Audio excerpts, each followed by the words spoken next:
शिवे सर्वार्थ साधिके शरण्ये त्र्यंबके गौरी नारायणी नमोस्तुते। नमस्कार दोस्तों, भारतीय वंदनी चैनल में आपका स्वागत है। दोस्तों, जैसा कि हम सभी जानते हैं कि श्रावण और पुरुषोत्तम मास का पवित्र महीना चल रहा है और सावन का महीना भगवान शिव को समर्पित होता है और यह महीना भगवान शिव को अति प्रिय है।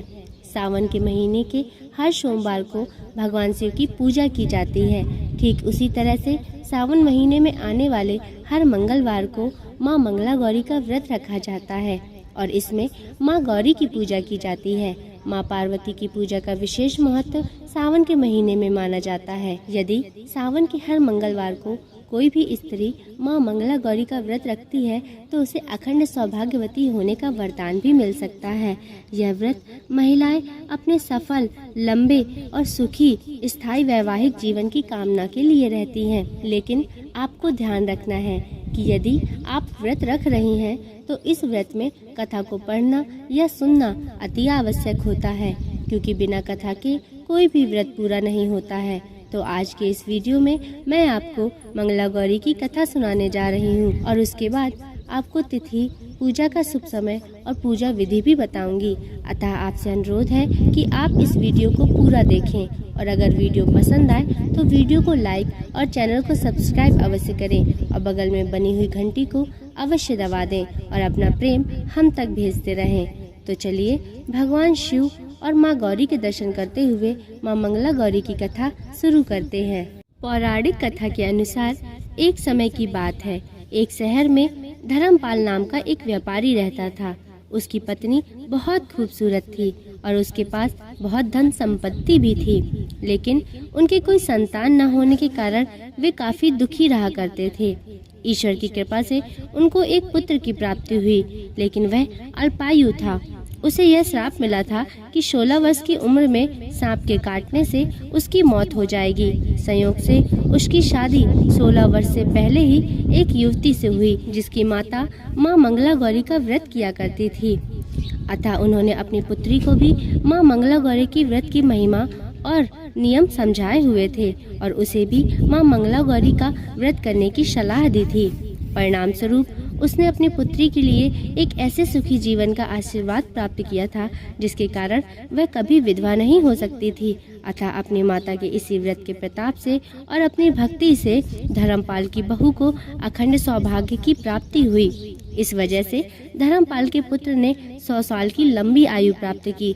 तभी से ही मंगला गौरी व्रत की शुरुआत मानी जाती है। इस कारण से सभी नवविवाहित महिलाएं इस पूजा को करती हैं तथा गौरी व्रत का पालन करती हैं और अपने लिए एक लंबी, सुखी तथा स्थायी वैवाहिक जीवन की कामना करती हैं। जो महिलाएं उपवास का पालन नहीं कर सकती वे भी कम से कम पूजा तो करती ही हैं। इस कथा को सुनने के बाद विवाहित महिला अपनी सास तथा ननंद को 16 लड्डू देती है। इसके बाद वे यही प्रसाद ब्राह्मण को भी देती है।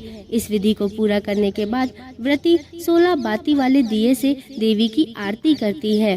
व्रत के दूसरे दिन बुधवार को देवी मंगला गौरी की प्रतिमा को नदी या पोखर में विसर्जित कर दिया जाता है।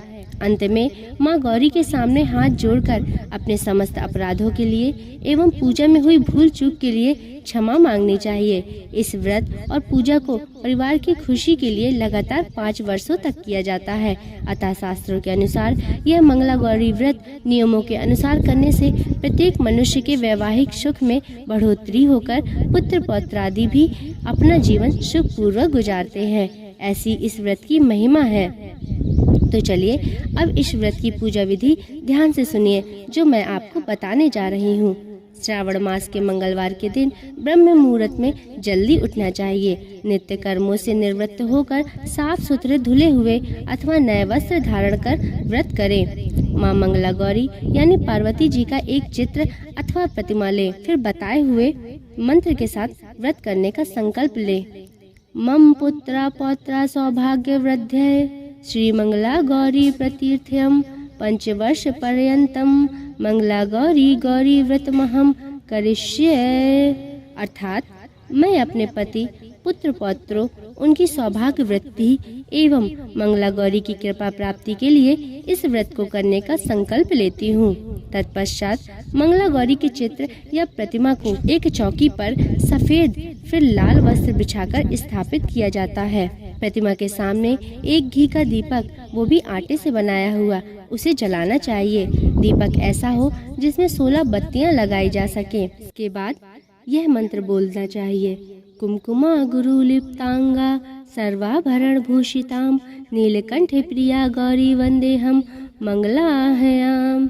यह मंत्र बोलते हुए माता मंगला गौरी का षोडशोपचार पूजन करना चाहिए। इसके बाद माता के पूजन के पश्चात उनको 16 मालाएं, 16 लौंग, 16 सुपारी, 16 इलायची, 16 फल, 16 पान, 16 लड्डू, 16 सुहागन की सामग्री, 16 चूड़ियाँ तथा मिठाई अर्पण करें।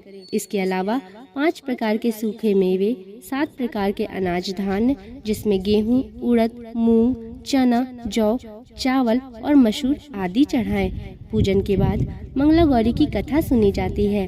इस व्रत में एक ही समय अन्न ग्रहण करके पूरे दिन मां पार्वती की आराधना की जाती है। शिवप्रिया पार्वती को प्रसन्न करने वाला यह सरल व्रत करने वालों को अखंड सुहाग तथा पुत्र प्राप्ति का सुख मिलता है। तो चलिए अब मैं आपको मंगला गौरी व्रत के शुभ मुहूर्त बताती हूँ, जिसे ध्यान पूर्वक सुनिए। मंगला गौरी व्रत पर आज प्रीति और आयुष्मान योग का निर्माण होने जा रहा है। यह दोनों ही बेहद शुभ माने जाते हैं। साथ ही आज सावन की पहली पूर्णिमा भी है, जिसके कारण यह मंगला गौरी का व्रत बेहद महत्वपूर्ण बन गया है। प्रीति योग 31 जुलाई यानी कल रात 11:05 पर शुरू हो चुका है और इसका समापन 1 अगस्त यानी आज शाम 6:53 पर होगा। वही आयुष्मान योग की शुरुआत 1 अगस्त यानी आज शाम 6:53 पर होगा और इसका समापन 2 अगस्त यानी कल दोपहर 2:24 पर होगा। अतः दोस्तों, आशा करती हूँ कि आपको यह वीडियो पसंद आया होगा। यदि वीडियो पसंद आया है तो चैनल को सब्सक्राइब अवश्य करें और बगल में बनी हुई घंटी को दबा दें और कमेंट में हमें बताएं कि आपने मंगला गौरी का व्रत रखा है या नहीं। दोस्तों, इस कथा में जो गलतियां हों मुझे क्षमा करें। तो चलिए अगले वीडियो तक के लिए नमस्कार।